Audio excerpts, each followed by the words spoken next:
Howdy folks, Jamboree here, and welcome to another episode of Film Chums. Joining me is my co-host, Sora Star. Happy Halloween, everybody! So, in this video, we're going to be talking about all 5 live-action Scooby Doo movies. So, Sora, what is your relationship with Scooby Doo? Did you grow up with it? Do you like it? Are you a fan? I definitely would call myself a fan, and I grew up with all of the classic movies, like the Alien Invasion and the Witch's Ghost and Zombie Island, the Cyber Chase, all of those, like all the good ones that just came out when we were growing up, and I loved watching the TV show as well. And the thing is, though, like everyone always says that they know who it is at the end, but I was always pure shocked. I could never figure it out. I'd always be like, "Oh man, Jenkins, no way!" Brilliant. So for me, yes, I would definitely call myself a Scooby-Doo fan. It's a great combination of wholesome and spooky, which is like two things I adore dearly. It's like two of my favourite things together. And I did grow up with the cartoons. I mainly grew up with Where Are You, Scooby-Doo and What's New, Scooby-Doo. Yep. A lot of the other versions were kind of like, came a bit later. After when I was like into Scooby Doo, but I've watched quite a few of the movies, the animated films. Yeah. Like you. But yeah, so we're going to talk about the live action Scooby Doo movies, starting with the first ever theatrical movie. After Mystery Inc. successfully unmask another crook, the gang argue over their places in the team and decide to split up. However, the eccentric Mondavarius invites Mystery Inc. to his amusement park to find out why his guests keep leaving the island with new hostile personalities. The gang reluctantly team up again to solve this case, only to realise that the island is full of monsters who are possessing park guests' bodies. It also turns out that Mondavarius wants to sacrifice Scooby-Doo's pure soul to gain ultimate power. But what's even stranger is that Mondavarius is really a robot being piloted by a vengeful Scrappy Doo. So, Sora, what did you think of this film? Okay, so I actually did get to see this movie when it came out in the cinema. And when I saw it, I didn't really like it. Like, it always had this weird vibe to it that I just didn't really enjoy. And then like growing up and then like kind of not watching it, I just had this idea in my mind that this movie is like absolutely garbage and I hate it and I'm never gonna watch it again in my entire life. But like revisiting it actually wasn't as bad, like going into it with that mindset as I thought it was gonna be, especially compared to the later movies we watched. That's the thing. When you watch the later live-action Scooby-Doo movies, they make this first one look like a masterpiece in comparison. That's literally in my notes. That exact wording is in my notes. It's not that bad. Yeah. And I'd say the strongest thing about it is the casting. It has the most perfect casting I've ever seen for an adaptation of a cartoon. Like, I can't think of anyone in this film that has been miscast. Everyone is just so perfect for their role. And they all have chemistry as well, because a lot of them have worked together before and other stuff. Oh, wow. So like they really bounce off of each other really well. So I'm gonna do what I always do. I'm gonna eat myself a Scooby snack, and I'm gonna save my best pal. Velmster? Oh, you think I'm gonna fall for that? Giving me my own nickname? Trying to make me feel like part of the gang. But let's be honest, Matthew Lillard is the best actor in the entire film. Who did he play? Shaggy. Oh, yes. He was great in the film. He's legendary. Yeah. I mean, like, he's not given very good material most of the time, but he is putting his heart into it. He's being Matthew Lillard, and he's doing a really good Shaggy impression. Definitely. A really good Shaggy impression. It's because like it's faithful to the original voice, but he's also giving his own little spin on it as well. Yeah. Like it's Shaggy, but it's Matthew Lillard Shaggy, and you don't complain about that. Man, the only thing I like better than an eggplant burger is a chocolate-covered eggplant burger.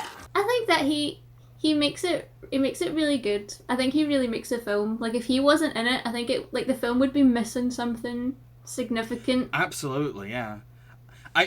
You made me think, like, he, out of all the actors, he's the one that gets the material the most. Yeah. And he seems like, out of all the actors, he's the one that's researched his character the most as well. Mm-hmm. Because I think you can tell that, like, all of the cast probably grew up watching Scooby Doo as well. Oh, totally, yeah. And they'd want to do it justice. Shaggy's kind of a dick in the first film. Yeah.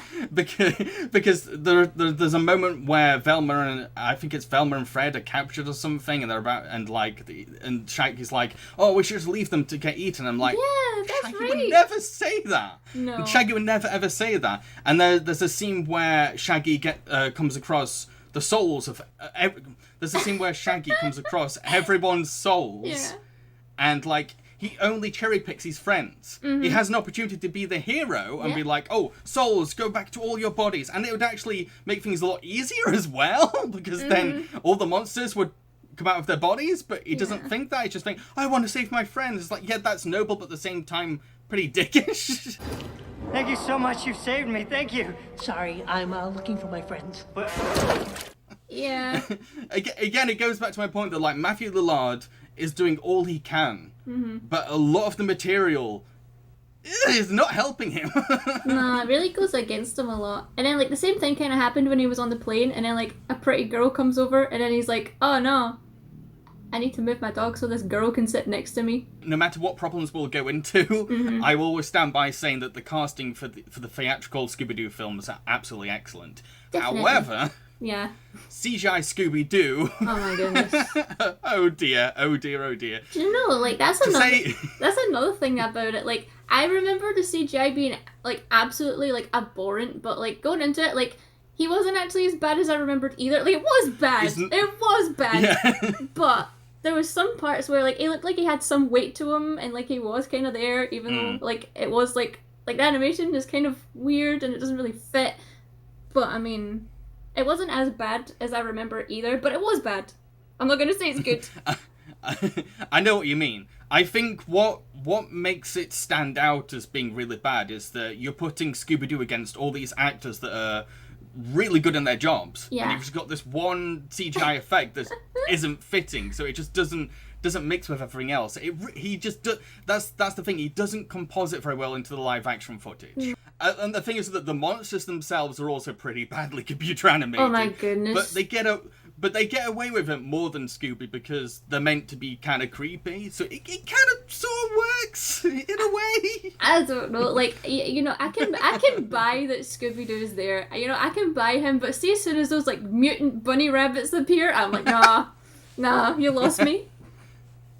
I guess I find it easier to forgive uncanny, creepy CGI if it's meant to be scary. Mm-hmm. But I will definitely defend the film's mystery, and I think that's why it's one of the better films.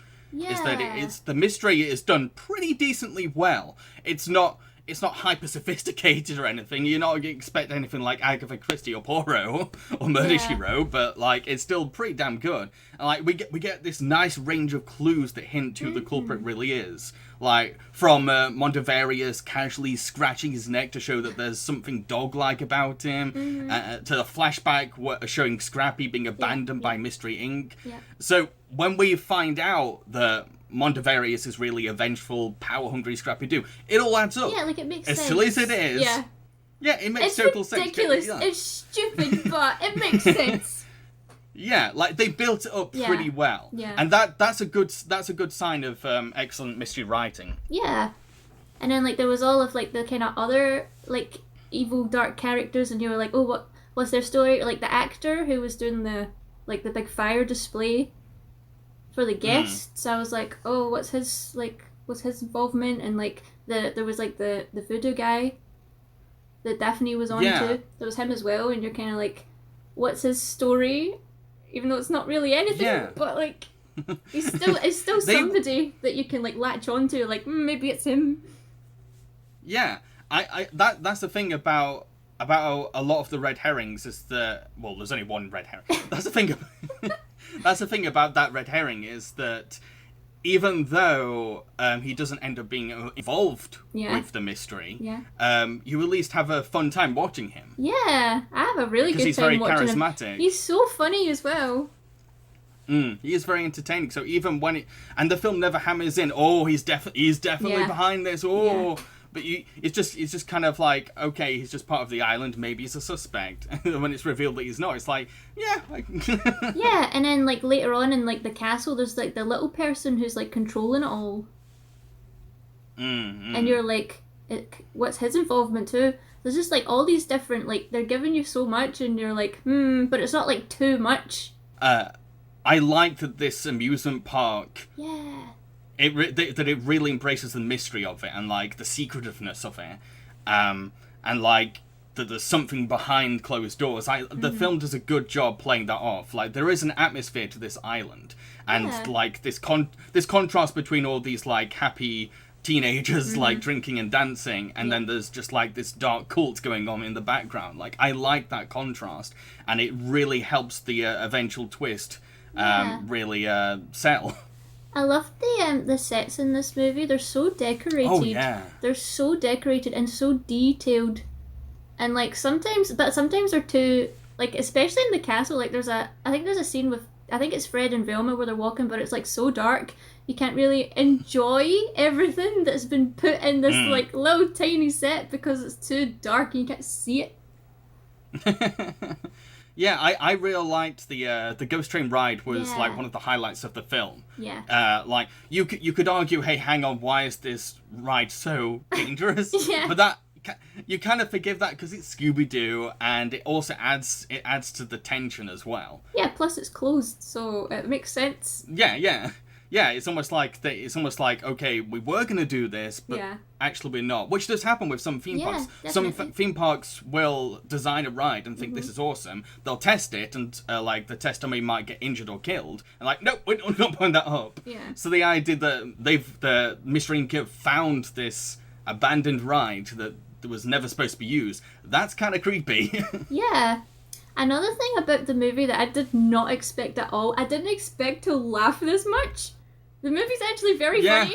It is pretty damn funny. I'd say, going back to Little Art, but yeah, I'd say that Matthew was the funniest thing. He gets a lot of the best lines in the movie. Yeah, definitely. In both movies, yeah. He really does, yeah. Is Fred in a bad mood? He's not in a bad mood, Scoop. He's a monster. Yeah, it's surprisingly well funny. I mean, like, you got to remember that both theatrical films were written by James Gunn, who would go on to do Sliver, Guardians of the Galaxy films. So, like, he has a really strong background in comedy. Yeah. I'll admit, a lot of his later stuff is funnier, but you can definitely see that he's getting better compared to what he was like in the 90s, because trust me, some of the comedy films he made in the 90s, yeesh. This is definitely a step up compared to those. Okay. But I will admit that sometimes the comedy goes a bit too lowbrow. Oh yeah, definitely. We got a whole scene where there's like a farting and burping contest, and it's like, no. Yeah, the thing that is, I wasn't would needed. It wasn't needed, and it does not fit the spirit of Scooby Doo. Scooby Doo was never about that kind of humor. Definitely not. It's more like the studio is assuming what kids will find funny, not what is funny for Scooby Doo. I know. Like, so yeah, I've never found that kind of humor funny, like ever. Never in my life have I ever found that kind of humor like remotely enjoyable, and I don't know why people keep putting it in kids' movies because it's not funny. I'd say that the biggest setback of this film is that a lot of it is filler until Scrappy can steal Scooby-Doo's soul. Yeah. There's a lot of dawdling and time wasting going on, especially when all the souls are getting mixed up. Oh yeah, definitely. It's just there's just a lot of weird filler going on throughout the film. That could have been replaced with a bit more like actual investigating. Apparently, James Gunn intended to give the movie a deeper meaning, sort of this satire on teen culture, but studio interference resulted in a more safe kind of film. Kind of dumb things down a bit. Hence why the film sometimes makes these weird references that make little sense or relevance in the final draft. Like, you know that scene where they end up finding that video that demonstrates Yes. how teenagers should behave. Yeah. Like, it's a really weird moment. Yeah, it comes out of nowhere, and I don't understand what it was supposed to be like. Is it part of the movie? Because like Scrappy doesn't really have it. Like he doesn't really reference anything about like kids behaving or spending too much time on like saying words like tubular or whatever it is that they were trying to say. Yeah. I don't know. It didn't really make any sense. That's the thing about studio interference. Once they interfere, they end up butchering the material, and there'll be a lot of stuff there that like they didn't even bother cutting out in the first place. But it makes me very curious to see what James was going to go for, because I've seen a deleted scene that is quite dark, and it shows Velma being possessed by one of the monsters, and it's almost like a proper horror scene. Like I think James was trying to make this a lot more mature originally, and I would have loved that version. I really would. It wouldn't surprise me if they took that out and then they were like, oh, the movie's too short, what should we fill it with? There's this great scene I've written where Shaggy and Scooby have this farting competition. It's so good. It's way better than what this guy wrote.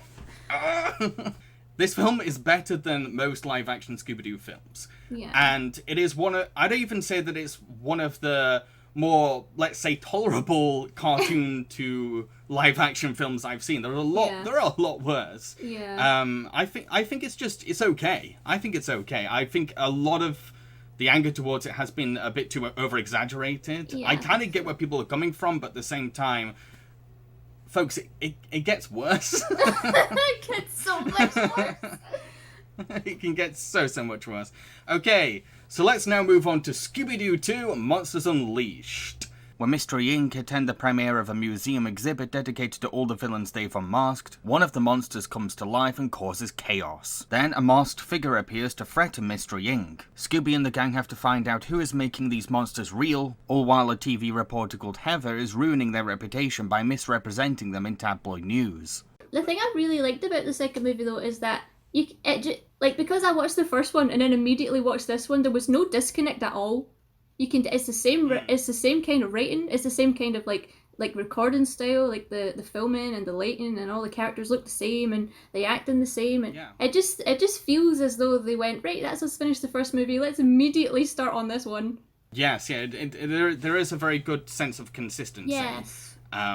And it's quite rare for theatrical films to bring back original actors from a first movie, especially back at this time. Yeah. Like nowadays it's more of a norm, it's a lot easier because studios are willing to pay more, but back then it was pretty tricky. I mean, like, look at the Flintstones movies, they had to completely recast for that one. I don't know what to really make of it. Like, I didn't dislike it, but I also didn't love it. I'd say that the biggest problem with it, and what the first film has over it, is that the mystery is not very well written. It's a pretty weak mystery. I don't even remember the mystery other than like, oh, the monsters are real, and I think that's a really good premise. Like you're bringing back all the classic monsters from the TV show, and that's so good. Like that's such a good point of reference, and like a thing to make a movie off of. But like it kind of goes nowhere by the end. Well, the thing is that the monsters don't even appear until an hour into the movie. I checked. Wow. Sure, the pterodactyl appears at the beginning, the Black Knight pops up in the middle, but we don't get to see all the monsters unleashing until an hour in. Yes. And that's the main premise of the film. But yeah, my problem with the actual mystery is that the movie spends more time on getting audiences to suspect the red herrings, and our heroes barely investigate Heather, the real culprit. Yeah. Like, the film does try to throw Mystery Inc. off Heather's track by having her be present while the masked villain makes an appearance, but the gang completely forget that she had a cameraman, and what do you know, when the big twist happens, his cameraman doubled. It's like... And this cameraman barely appears in the film. The movie does not lead into him at all. It's really annoying. The movie is so focused on making audiences suspect other characters that it doesn't even spare time to leave good clues to give Heather away. Yeah. All the clues are revealed in the finale, so the audience never had a chance to spot them. The twist isn't as clever as the film thinks it is. Yeah, like it punishes you for trying to solve the mystery, and like I really don't like that about a lot of, especially a lot of more recent movies that I've seen where there is like a twist and it's like, there's no way you could have ever seen that coming. But yeah, despite all these problems, I think that this is the most thematically strong out of all the live-action Scooby-Doo movies. Because it has a consistent theme of identity, with characters being unsure of themselves, trying to be someone else, or hiding their real feelings. Like most of the Mystery Inc. gang have like this little internal conflict they're going through throughout the movie, and the movie keeps them going, and each of them have an end as well. Yeah. So I really appreciated that. Shaggy has a really good epidemic of, oh, I'm a screw-up, and I only ever accidentally caught the monsters.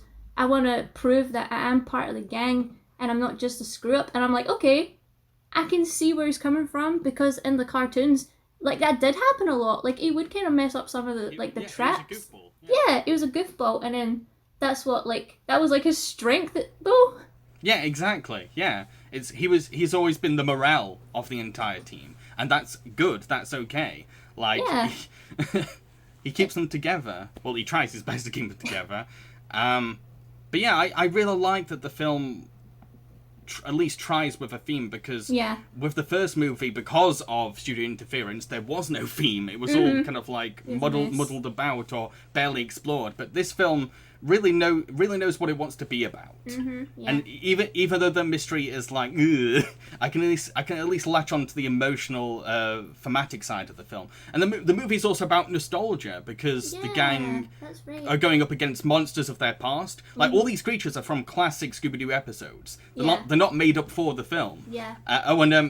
The characters revisit the Mystery Inc. clubhouse, and that helps them to find a solution to stopping the monsters. It really looks at the duality of nostalgia. Like, oh, there's terrible things in the past, like these monsters, but you know what? We also had this clubhouse. And this clubhouse brought us together. And the theme, the whole idea of friendship is one of the major running things between these movies. Yeah, and like I think that works really well for the movies, and it kind of gives it like some heart to it. Shaggy, give me a hand. This is tied for the most terrifying day of my life. Tied with what? Every other freaking day of my life. It's done. I would say that Scooby-Doo 2 is both a step forwards and a step backwards. Yeah. It can be better in some areas, but it's also worse in some areas. It's very hit or miss. See, like it was the tar monster animation. It looked so bad. Oh, really bad. It looked like the Incredible really bad. Hulk. Remember that? Remember the Incredible Hulk?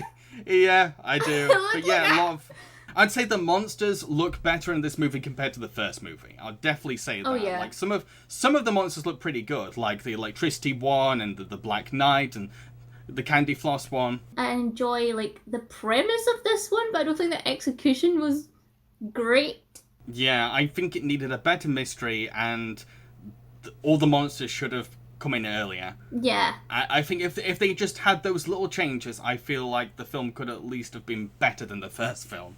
Yeah. But at this point, I think it's on the same level as the first film. Yeah. Compared to these upcoming movies, I think that the last two movies are absolutely amazing. They're so good. They're like S tier. Yeah, in comparison. It's like if I ever hear someone say to me, "Oh, Scooby-Doo movies, live-action ones, that Roger Gosnell made, worst Scooby-Doo movies ever," I'm like, shh, you don't know. Yeah. Okay. So let us now move Let's get into this. Let's move on to the prequel films, starting with Mystery Begins. This is a made-for-TV film. A young Shaggy is struggling to make friends, but luckily for him, a runaway dog lands in his bedroom, and now Shaggy has a new best pal, Scooby Doo. One morning, Shaggy takes the bus to school, but a scuffle happens, and he's sent to detention with Daphne, Fred, and Velma. Suddenly, paranormal activity starts happening in the library, but Vice Principal Grimes refuses to believe the kids. They decide to investigate what's haunting their school, and discover there's a masked villain behind it all. So, Sora, what did you think of this movie? Have I broke you? Yes! I just really didn't like this. Okay, you know what? Let's do the positives first, shall we? Okay. I liked that the actors looked younger than the first lot of actors. I liked that.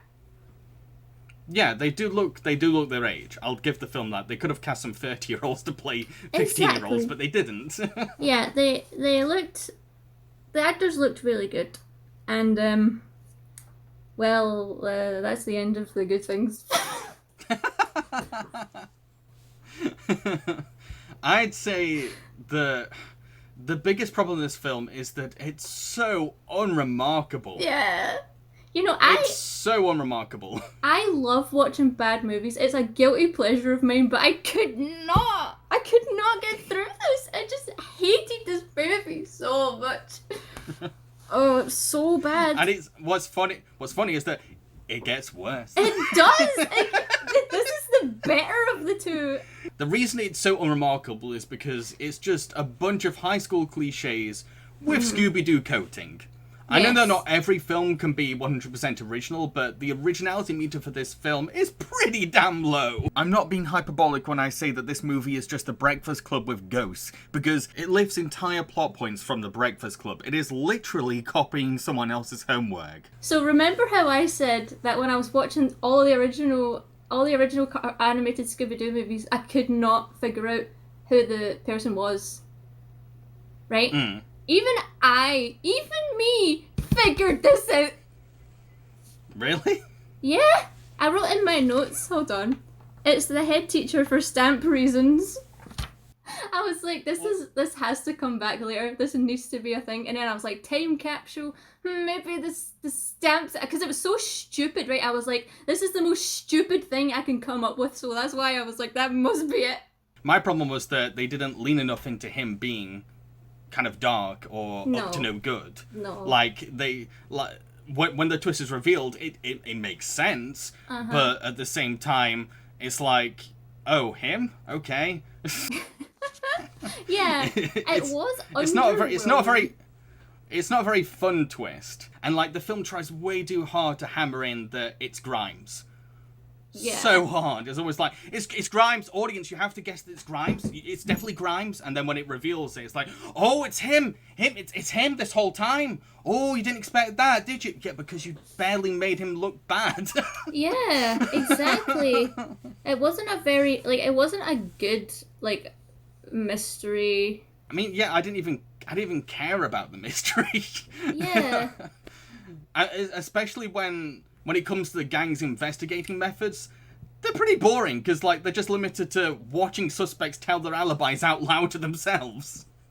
Yeah, it's kind of weird. And they that's another thing. They never ever suspect or interview or investigate the principal ever. So of course he's supposed to be a surprise. Yeah, like see, even in Spooky Island, like. Even Fred, he goes up to Rowan Atkinson and he's like, "We think you're a suspect," and he's like, "What?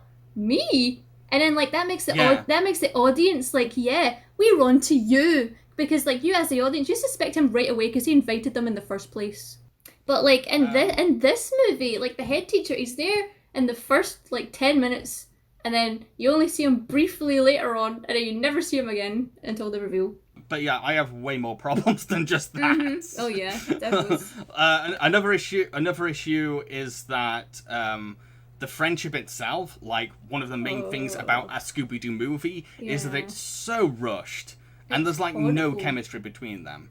Yeah. I mean, like the only thing that brings them together is that they like mystery books, and they really latch on to just that to keep them together. Like that's it.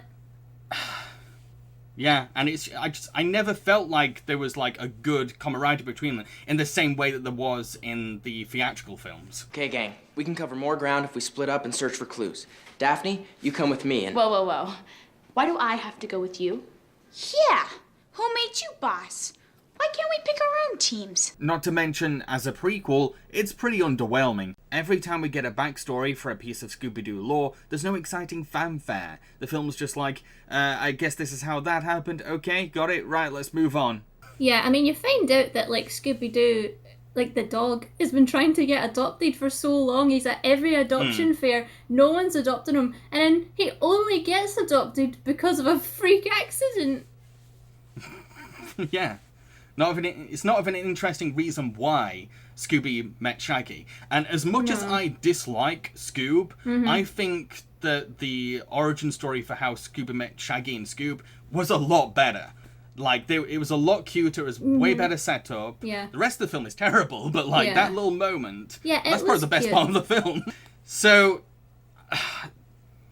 These prequels will make you look at Roger Gosnell's Scooby Doo CGI and think, mwah, mwah, oh, perfect. Even Andy Serkis would be proud of this. Yes. Because the Scooby Doo in these made-for-TV prequels is horrifying. He's really bad. Horrifying. Yeah. So bad. You can see they're trying to do this cartoony kind of Yeah. style to him, but because the film has a budget of like, I don't know, £2, it looks it. You know it looks it. This whole film gives away its entire budget as soon as it opens up. As soon as you see this movie's version of Scooby Doo, you instantly want the old one back. And every time he tries to do like a wacky cartoony expression, it made my heart race. Because like I've said before, I have a genuine phobia of Uncanny Valley. So when you have like this creepy looking,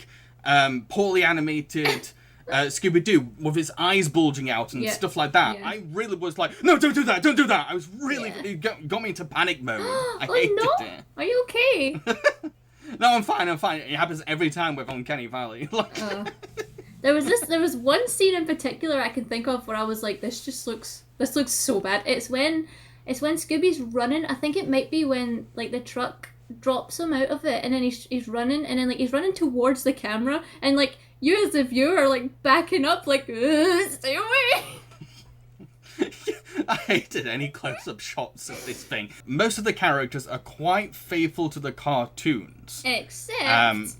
Except Fred. Yeah.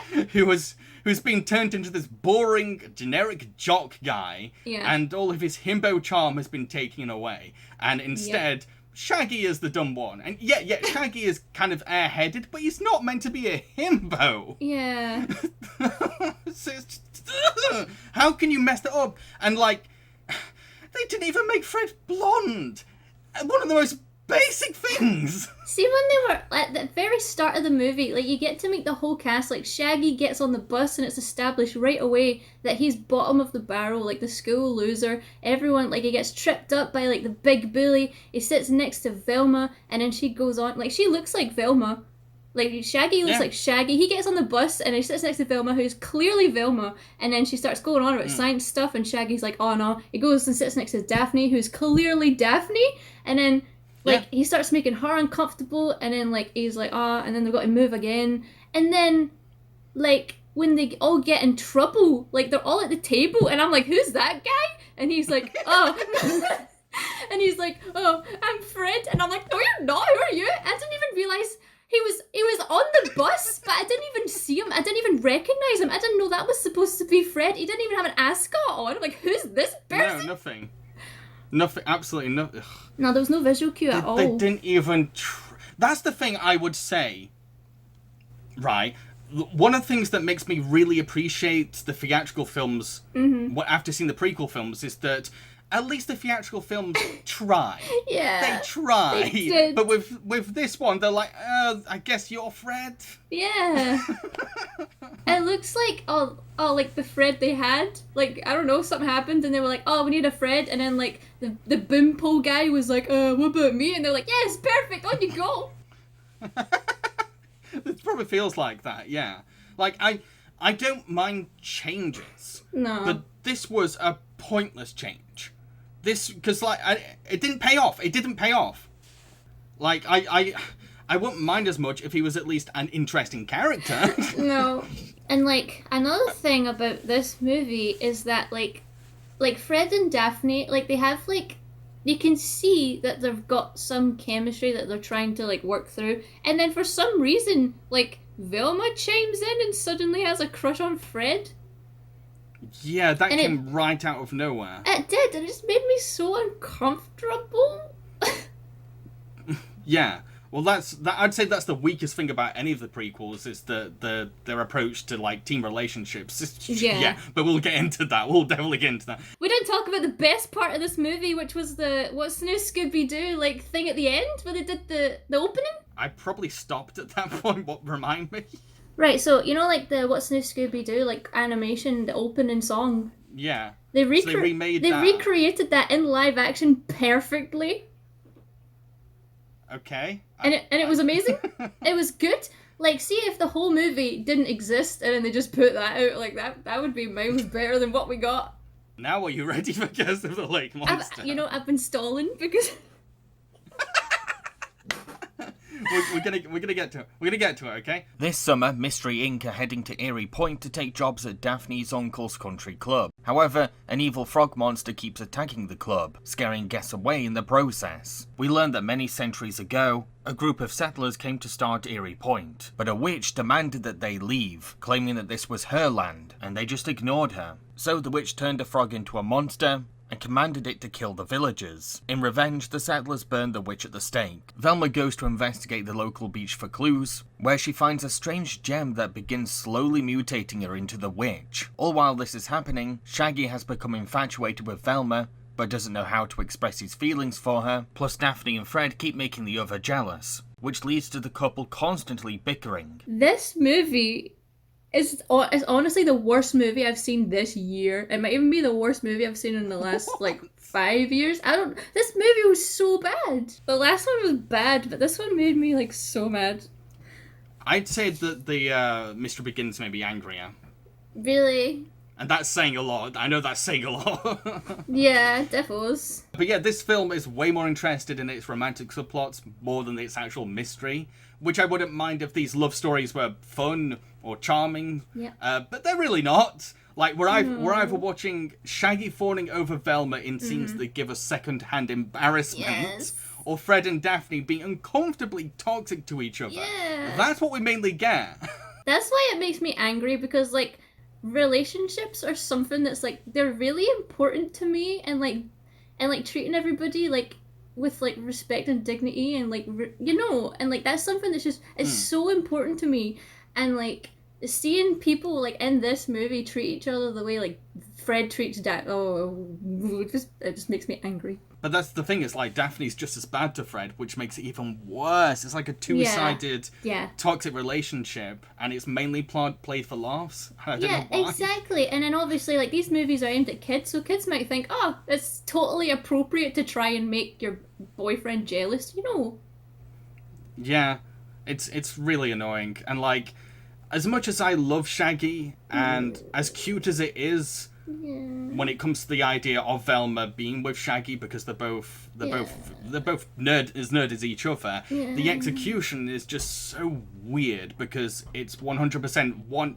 most of it is one-sided, and it's just Shaggy just being lovey-dovey around her while she's oblivious, and it's just so awkward. Yeah. So awkward. It's really... so painful. Even after Shaggy finally asks Velma out on a date, he guilts her for turning him down, and they go on this awkward pity date together. The cringe just doesn't stop. I'd sum up this entire film as just uncomfortable. Yeah, that's perfect. This movie's so uncomfortable.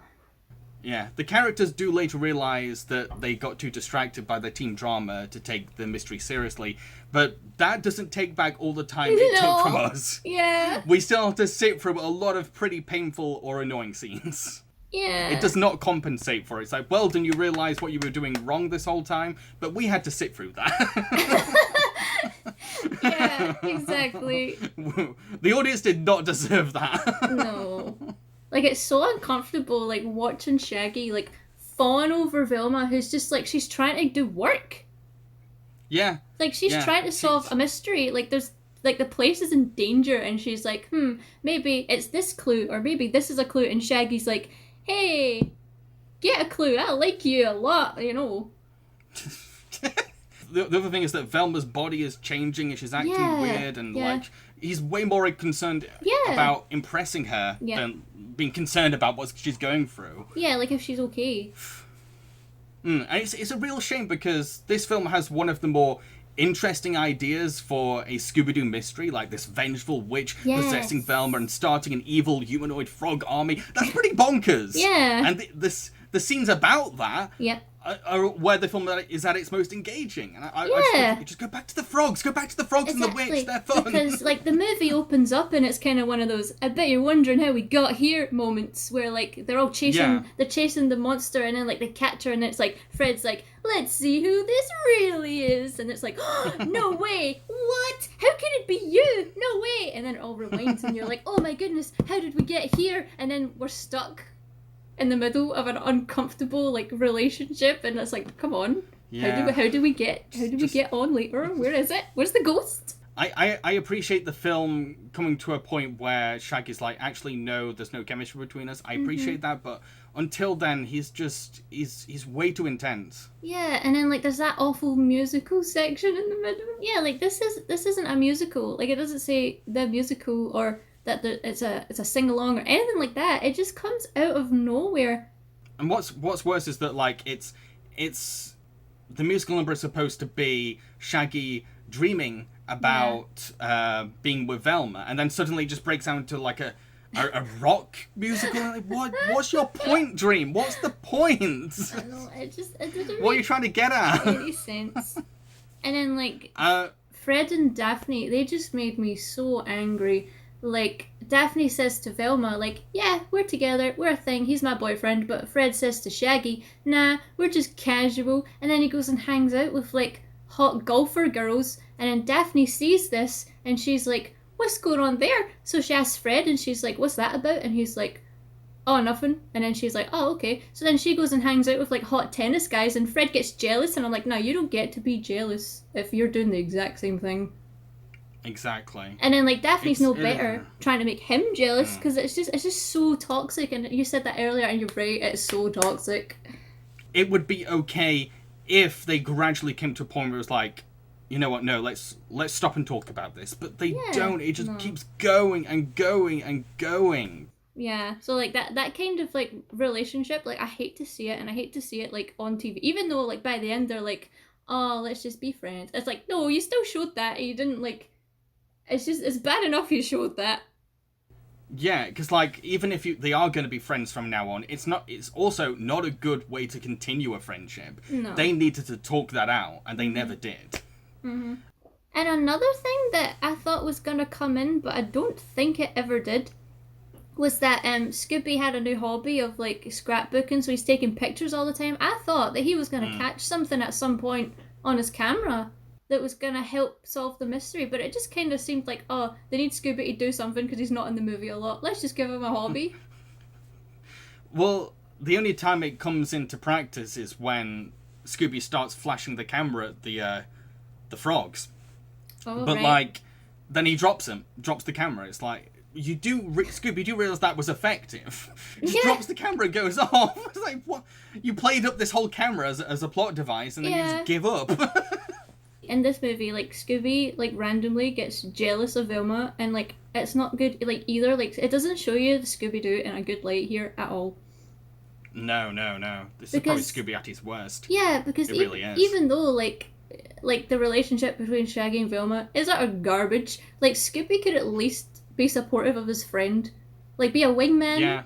Like, even if, like, he was a wingman and he kind of, like, messed it up sometimes, like, that would be, like, to me, that'd be acceptable because he's trying. He wants the best for his friend. But, like, when they're on that date, it's just so bad. And then Scooby, like, before the date, he was like, we'll see about that, or he says something to that effect. And it's really dark, and, like, you're like, okay, this isn't the Scooby-Doo that I know, but go off. I think that Scooby-Doo in this movie is a bit like Mater in Cars 2. Yes. And he's not good there either. bad. Yeah, it's really bad.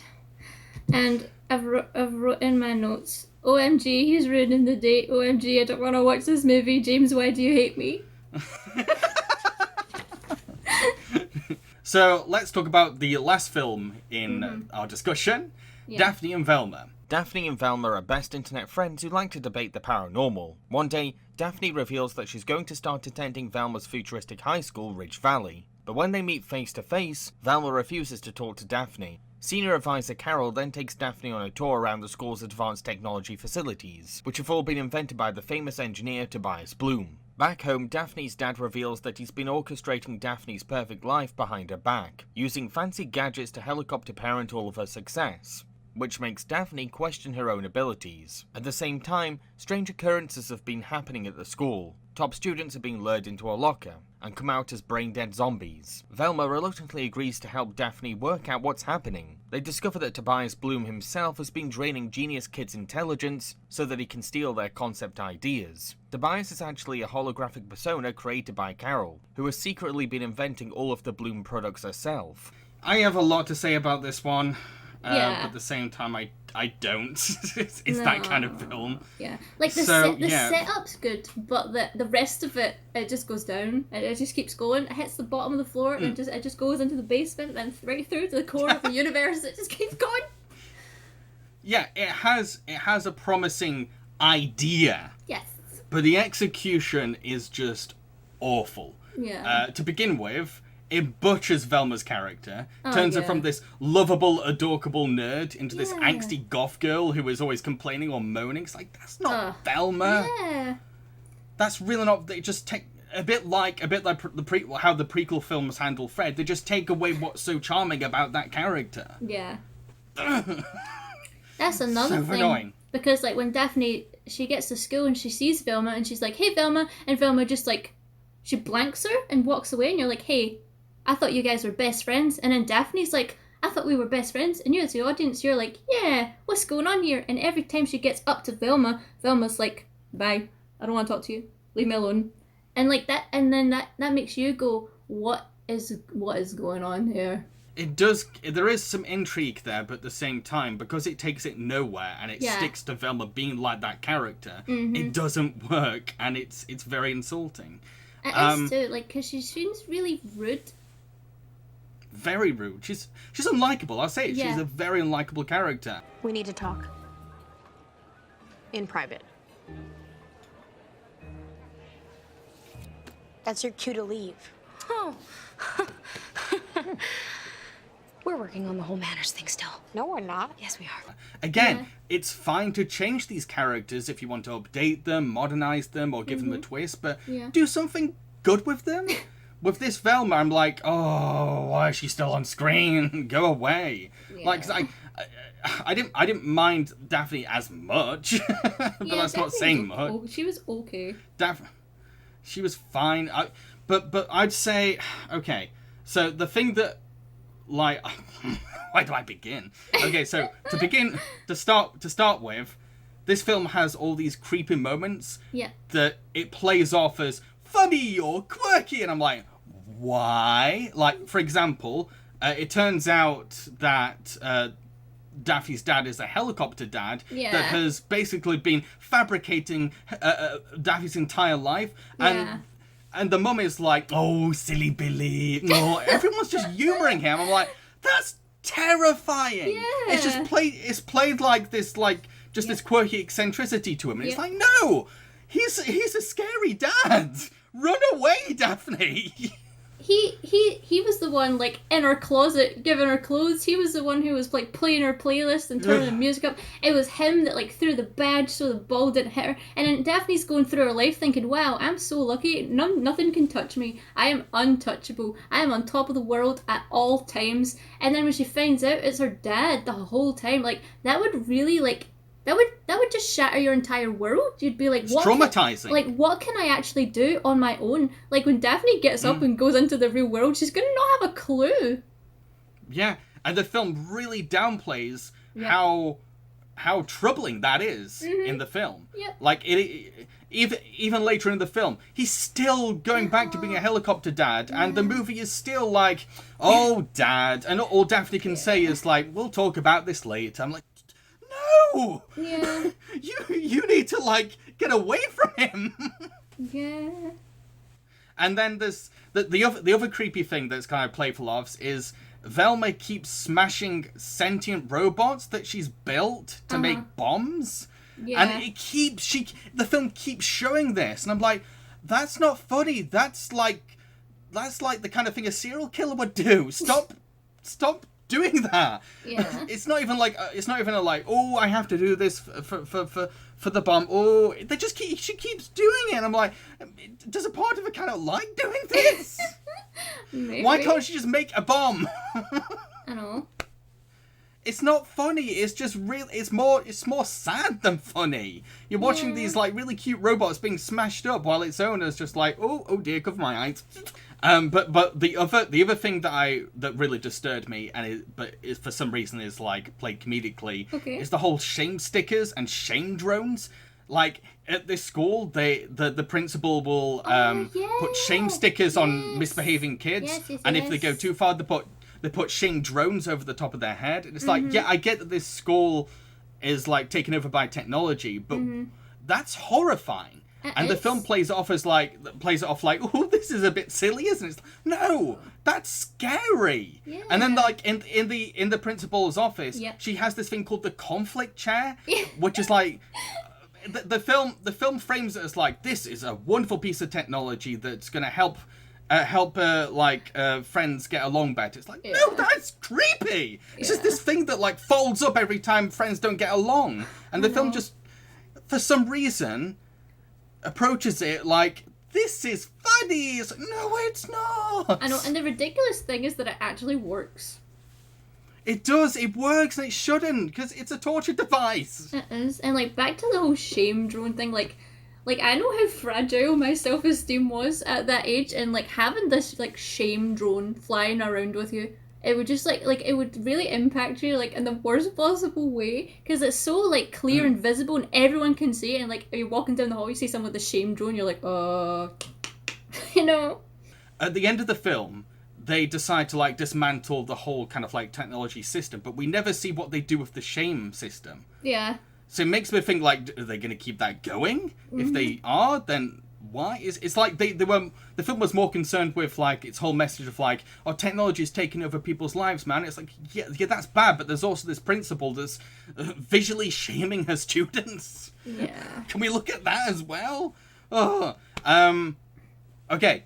So, in terms of the mystery plot, it is the weakest out of all the 5 films. Yeah. It is the worst mystery out of all 5 films. Yeah. First of all, because there's no good clues at all. No, there's not. There's none. Most of the time, there's more dawdling in this film compared to the 2002 film. I think that's why it felt so long. I think that's why it felt so long. Because nothing happens. Yeah. Nothing at all happens because like there's no clue. They're not really looking at clues. They're just trying to blow lockers up half the time and guess who might be up to something. There's just lots of guessing going on. There's not really much investigating. No. But like it's not just that. The most obvious suspect is completely ignored. Yeah. You have strange things happening at this electronic futuristic school, and no one at all suspects the man who created it. Yeah. Hello? That's so dumb. He's never a suspect. I know, he would be the first person you'd go to. Yeah. It's really weird. And then, like, the twist that Tobias is really just Carol, and Tobias is like this AI software. Yeah. That was 100% predictable because we get this fourth wall breaking shot of Carol staring into the camera with a sinister expression. Yes. It's honestly the worst clue I've ever seen for a twist villain. And it's so annoying that the film ends with this like smug like, yeah, it was Carol, like I know. And then another thing, right, she said his image is a famous model in Japan. It's like, surely somebody in Japan would know who this like high tech guy is, and like he's a model as well, and like she chose somebody who's in the public eye, who's famous. Like, why would you do that? And the other thing is that Daphne has lived in Japan before. Yep, that's right. Yeah. And the thing is, a white model in Japan would stand out. You would remember that. Yeah. But she doesn't. It doesn't click with her until much later into the film, when like everything has been revealed. Yeah. They're really bad detectives. They really are bad detectives, and it's not fun. The other problem with this film is that it validates cheating. Oh. because once Daphne and Velma find out, okay, in order for us to like get into this secret passageway, we have to be one of the top students. Sure, they do try to raise their grades, but they also resort to cheating and screwing over other students. These are supposed to be our heroes. These are supposed to be role models for kids, and like the film just lets them cheat. Yeah. When all along, all they had to do was just work a bit harder to get a bunch of A's and go up the ranking. But no, they went the more toxic route. Yeah, and like Velma's capable, and like that would have really showed you like how smart Velma actually is. And then she got to be number zero on purpose, and like she had it in her to be number one this whole time. But then they're just like, nah, let's just have them just like cheat and get to the top. That's like so much more better. It's also an insult. It's also an insult to the original characters because they wouldn't cheat. They would not cheat. No. Daphne and Velma would beat the system. They'd work hard. Yeah. Because they're good people. Even in this movie, like Daphne is really smart.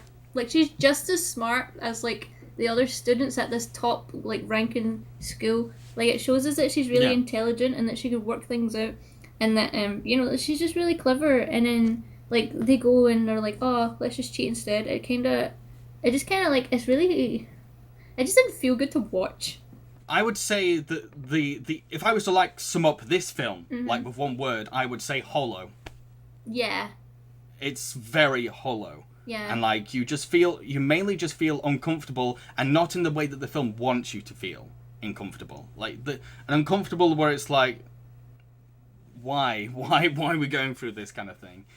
It tries so hard to show that like we're a quirky indie film. Yeah. Can you see how weird and indie we are? Yeah. Especially when the two lead characters are clearly trying to replicate the dynamic of Ghost World. Like as soon as the film opens, you're like, yeah, you're trying to be Ghost World. You are literally trying to be Ghost World right now. Wow. Yeah. So. It feels like the movie it really didn't have to be made. Like, who asked for this? Nobody. I can't imagine anybody actually like enjoying this film. Like, no one would watch this and go, "Yep, I'm gonna watch this movie again." I think the only reason this got made was because they wanted to show that Velma and Daphne could work on their own, and they wanted a more like feminist angle to these characters. But this is a very bad feminist film. Really, really bad. It completely misfires. And then at the very end of the movie, like the whole movie like actually had like a kind of message. And then at the very end of the movie, there's like the two boys who like they state the message of the movie, and they're like, I guess we can't rely on technology all the time. Or they say something along that, and that's like the end of the movie. That's the end of the movie, and you're like, do you genuinely think the audience is that stupid? It's also an odd message to have in a film where Daphne meets Velma through technology, and technology is a frequent tool for our heroes to save the day. It's almost like the film decided we need to be deep. We need to be deep. We're a quirky indie film. We need to be profound. Throw in a profound message at the end. I will say that this is the worst Scooby Doo movie I've personally seen. I've not seen every single one made, but this is pretty low at the bottom, and a lot of that is down to the fact that it does not even feel like a Scooby Doo movie, and I know that a lot of that is down to the fact that 3 of the members aren't there. But it's more than that. It's a lot more than that. It's a very shallow idea of a very interesting premise.